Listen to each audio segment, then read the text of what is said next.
Hello, everyone, and welcome to the concession stand here on the KB Radio Network. I am your host, Kevin Reed, and this is the review of the sequel to the 2020 surprise hit, Greenland, amply titled Greenland 2 Migration. This film stars, once again, Gerard Butler and Morena Baccarin.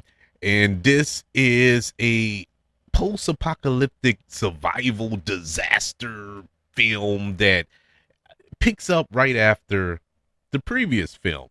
And the first film caught me off guard. I wasn't expecting much from it. It was a throwaway January release and, came out right before the pandemic hit.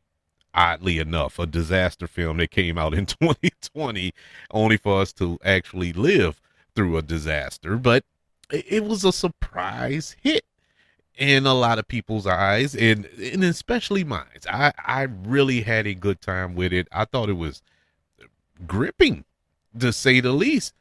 Surprisingly good. One of Gerard Butler's best outings as a performer. He's known for these little throwaway action B movies, and this was a real stretch acting wise from him. And don't get it twisted, Gerard Butler can act. You can go back in his filmography.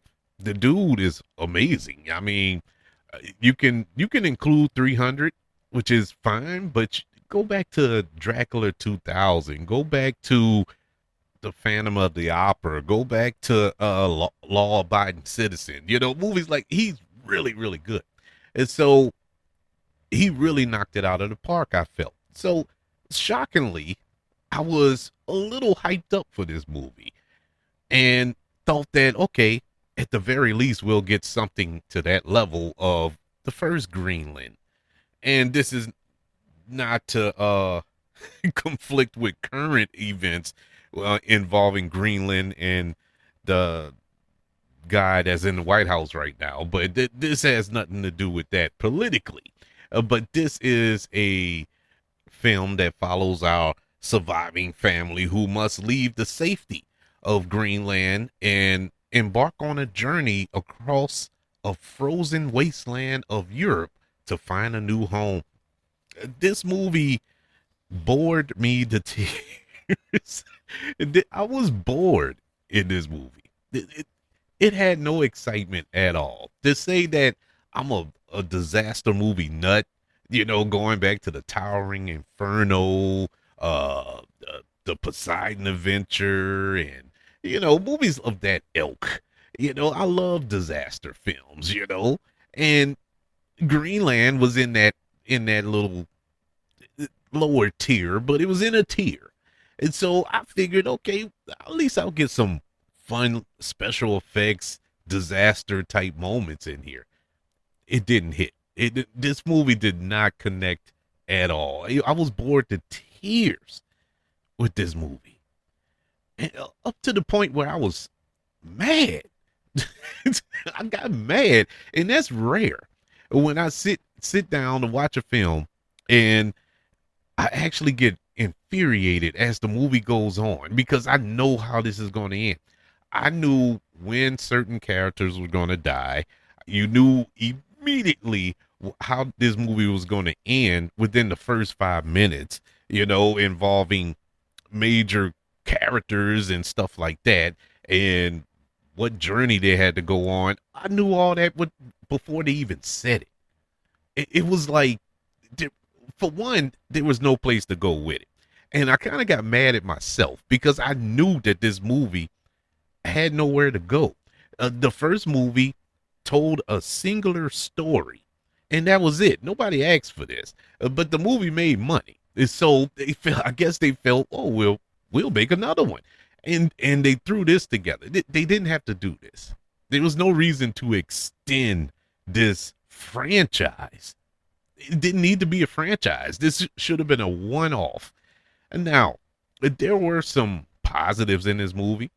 I did like Gerard Butler, of course. Big fan. Rarely disappoints. Didn't disappoint here. He did his job all good. The actor playing his son, good job. He replaced the guy, the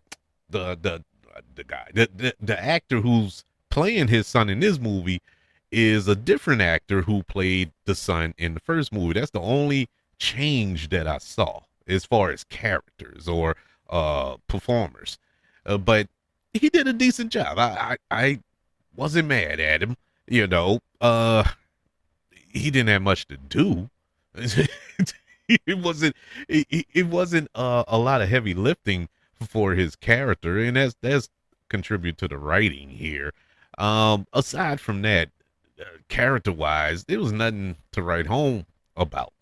Now, once again, you go to these type of movies for their special effects, for the disaster element of it.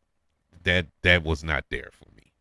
To say this movie calls, and I don't like adding that into the review, but you know, these days you kind of have to. This movie cost $90 million to make. That was the budget of this movie. And why they pumped $90 million into this movie, the world may never know. But I didn't see $90 million on screen. I didn't see where this movie warranted that amount of money because the visual effects did not look good. I saw TV shows with better visual effects than this movie. I've seen lower budget films with better special effects. It was green screen central. That's what it should have been called. Not Greenland 2, green screen 2. And because it was all green screen. And you could tell throughout the movie. It was just bad, man. And it takes you out. Bad CGI will take you out of a film quick, fast, and in a hurry. And this film did that. The story didn't make sense. You set up that the world is polluted with this radiation from the comet from the first movie, that you can't breathe the air. You can't. It's full of radiation, and so we get to a point in the movie where that's not even a factor no more. Everybody can breathe. It's like it's fresh air everywhere except where they were held up at. And so it makes you question, why were they held up there? It seemed like that was the most infected place with radiation on planet Earth, because nowhere else wasn't affected like that. It just didn't make sense to me. And now it could have been explained away throughout the film, but like I said before, and I apologize for this haphazard review, but I didn't catch where they said that the rest of the world is unaffected by this. Maybe I missed it. And if I did, I apologize. But I don't think I did. Now, granted, I was out of it, a lot of it. A lot of it I was daydreaming about what I'm going to do when I leave or things of that nature. But I didn't catch it. I did not catch it. And I was just waiting for the ball to drop with the rest of the planet to drop dead from radiation. But it didn't happen. But with all that being said, is it the worst movie I ever seen? No. Do I think it will be the worst movie of 2026? It's too early to tell, but